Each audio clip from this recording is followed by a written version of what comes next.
নমস্কার বন্ধুরা, chef Shrabani daily vlog চ্যানেলের পক্ষ থেকে সবাইকে স্বাগত জানিয়ে আজ আপনাদের সাথে শেয়ার করতে চলেছি প্যাকেট মুড়ি বা মেশিন ভাজা মুড়ি আর বাড়ির মুড়ির মধ্যে কতটা তফাৎ। আপনারা পুরো ভিডিওটা প্রথম থেকে শেষ পর্যন্ত দেখতে থাকুন। ভিডিওটি ভালো লাগলে একটা লাইক দিয়ে পাশে থাকুন ও বন্ধুদের সাথে শেয়ার করে দিন। তো দেখুন বন্ধুরা, বাড়িতে মুড়ি ভাজছি। এই দেখুন, চাল ধোয়া, চাল শুকনো করার ভিডিও আমার দেওয়া আছে, আপনারা দেখে নেবেন। আর সম্পূর্ণটা দেখাতে গেলে ভিডিওটা অনেক বড় হয়ে যাবে, এজন্য আমি শুকনো চালটাকে মুড়ি ভেজে আপনাদের সঙ্গে দেখাচ্ছি। দেখুন বাড়ির ভাজা মুড়িটা কত সুন্দর। এই দেখুন, এই পদ্ধতিতে ভাজা হয়। তার আগে যদি কোনো বন্ধু আমার চ্যানেলে নতুন হয়ে থাকেন, চ্যানেলটি সাবস্ক্রাইব করে বেল আইকন হলে সেট করে দিন সবার প্রথমে আমার রেসিপি বা ব্লগ ভিডিও পেতে। দেখুন, বাড়িতে এই পদ্ধতিতে খুব সহজেই মুড়ি ভাজা যায়, মাটির উনুনে, কাঠের জালে ও বাঁশের কুচি দিয়ে। এই দেখুন, এইভাবে সমস্ত মুড়িগুলো দেখুন আমি ভেজে নিয়েছি। আর এখানে দেখুন আমি এই জেরাকিনটাতে নিয়েছি। এ দেখুন, এটা হচ্ছে মেশিনের মুড়ি, যেটা বন্ধন মুড়ি, আর এটা হচ্ছে বাড়ির ভাজা মুড়ি। দেখুন আমি কুড়িয়ে রেখেছি। এখন এই দুটো মুড়ির মধ্যে পার্থক্যটা আপনাদের সাথে তুলে ধরছি। এই দেখুন, এই মুড়িগুলো দেখতে কত সুন্দর পরিষ্কার। আর এই মুড়িটা দেখুন পরিষ্কার, কিন্তু প্যাকেটের গায়ে দেখুন কত পাউডার, গুঁড়ো গুঁড়ো ভাব আছে। কারণ মেশিনে ওরা তো অনেক মুড়ি একসাথে প্যাকেট করে নাড়াচাড়ার ফলে হয়তো গুঁড়ো হয়ে যায়। এই দেখুন, এখন এই মেশিনের মুড়িটা আমি কাঁচি দিয়ে কেটে নিচ্ছি। এইভাবে কেটে নিয়েছি। এই দেখুন, এখন আমি দুটো বাটি নিয়েছি। দেখুন, এখন এই বাটিটাতে প্যাকেটের মুড়িটা ঢেলে নিচ্ছি। দেখুন এটা কত লাল। লাল হওয়ার কারণ আছে, কারণ ওরা চালটা কিন্তু 2 থেকে 3 বার ধুয়ে পরিষ্কার করে না। আর আমি তো এর আগের ভিডিওতে দিয়েছি, আমরা বাড়িতে চাল ধুলে কিন্তু 2 থেকে 3 বার ধুয়ে নোংরা জলটা বের করে ফেলে দিই। এই দেখুন, এটা হচ্ছে আমার বাড়ির ভাজা মুড়ি। এই দেখুন এটা কতটা পরিষ্কার।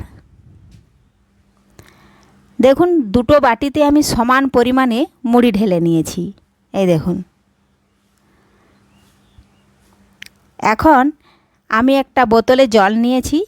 দুটো মুড়ির মধ্যে আমি সমান জল ঢেলে দেবো। এই দেখুন, এই মুড়িটাতে যতটা জল ঢেলেছি ওটাতেও কিন্তু সেম পরিমাণে জল ঢেলে দিলাম। এখন আমি মুড়িটা মাখিয়ে নেব। এই দেখুন, বাড়ির ভাজা মুড়িটা আগে মেখে নিচ্ছি।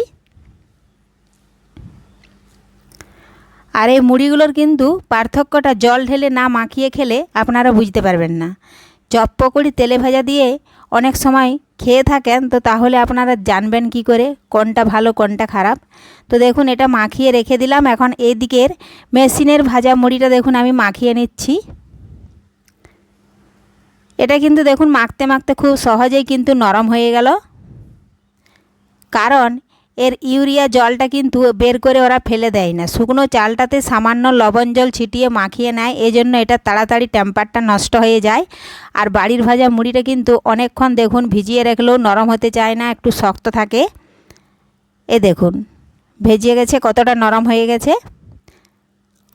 এখন আমি এ দেখুন বাড়ির ভাজা মুড়িটা দেখুন এখনও ভিজছে না।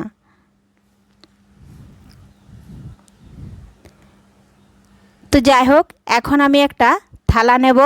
থালার মধ্যে বাড়ির ভাজা মুড়িটা ছেঁকে থালার মধ্যে এক সাইডে তুলে নিচ্ছি। মুড়িটা একসাথে মিশিয়ে দিলেও কোনো হবে না, আমি খালি পার্থক্যটা দেখাচ্ছি মুড়ির জলটা। এই দেখুন বন্ধুরা, এইভাবে ছেঁকে তুলে নিচ্ছি।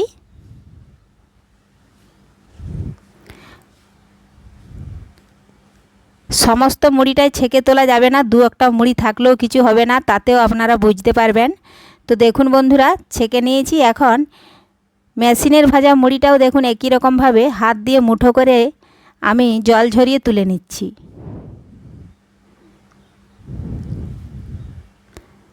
এই দেখুন,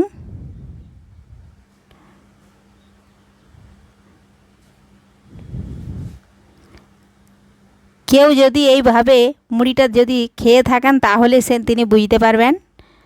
দেখুন এই জলটা কিন্তু কতটাই ঘোলা আর দেখুন কালো কালো ভাব দেখা যাচ্ছে মেশিন ভাজা মুড়িটা। অনেক সময় কিন্তু চপ পকোড়ি তেলে ভাজা দিয়ে যারা খান কিন্তু এটা খেয়ে নেয়। আর বাড়ির ভাজা মুড়ির জলটা দেখুন কতটা পরিষ্কার, বাটিটার নিচে যদি একটা কুচি বালিও পড়ে থাকে তাও দেখা যাবে। আর এটা দেখুন কতটা ঘন, নিচে কত পলি পলি ভাব বসেছে, এই দেখুন। তাহলে আপনারা কি খাচ্ছেন, প্যাকেট মুড়ি খাচ্ছেন না বিষ খাচ্ছেন, এই দেখুন। আর বাড়ির ভাজা মুড়িটা কতটা পরিষ্কার। অনেক সময় কিন্তু মুড়ির জলটাও শরীরের পক্ষে অনেক উপকারে আসে, কিন্তু এইভাবে যদি মেশিন ভাজা মুড়ির জল আপনারা খেয়ে থাকেন তাহলে কিন্তু শরীরের ভালো তো হবেই না, বরং ক্ষতি হবে। এই দেখুন আমরা এই সকল দিয়ে খেয়ে থাকি, তরকারি, চপ, পকোড়ি, তেলে ভাজা দিয়ে। তাহলে বুঝতে পারলেন আজ থেকে আপনারা কি খাবেন, বাড়িতেই কষ্ট করে ভাজুন মুড়ি, সেটাই খান, শরীরের পক্ষে সব থেকে সুরক্ষিত। ভিডিওটি ভালো লাগলে লাইক, শেয়ার, কমেন্ট করতে অবশ্যই ভুলবেন না। ধন্যবাদ। ফিরে আসবো আমি আবারও কোনো নতুন ভিডিও বা রেসিপি নিয়ে।